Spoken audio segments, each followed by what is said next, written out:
For those who regularly ride the rails, they've grown accustomed to an off-time arrival. I'm late.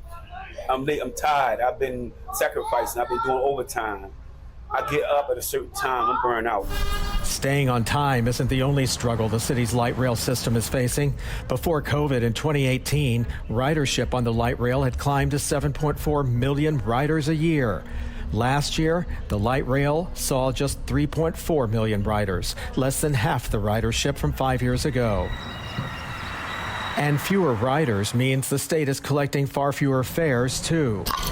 In 2018, revenue from fares topped $7.2 million.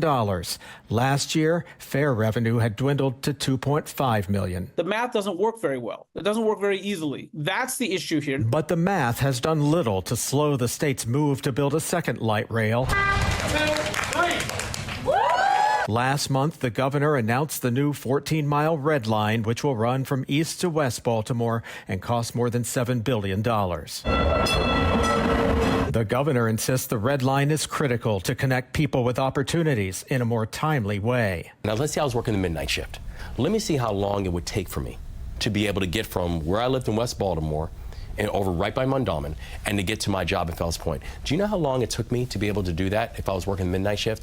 Over an hour and a half. They want to connect people to opportunity. There's nothing wrong with that. The problem is the costs of construction these days are enormously high relative to the pre-pandemic period, and ridership relative to the pre-pandemic period is down.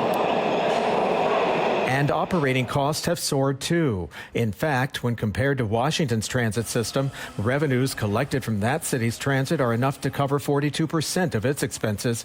Revenues collected by Baltimore's light rail cover less than 6.5% of its expenses. Mass transit, as a general proposition, does not pay for itself. It does not generate as much in revenues as it does in expenditures. And so that means the state government, maybe even certain municipalities, will be on the hook to pay money each and every year that otherwise could be spent on law enforcement, public parks. Economist Anirban Basu fears the Red Line could send this state into a dire financial condition. We want it, but can we afford it? And right now, when I look at the numbers, my conclusion is no, we can't afford it. The exact route of this new proposed light rail system is not expected to be released until the end of this year. We're live tonight. Jeff Abel, Fox 45 News. I'm Mary Bubala. Thank you for watching. Here's another video for you to watch. Also take some time to subscribe to our YouTube channel.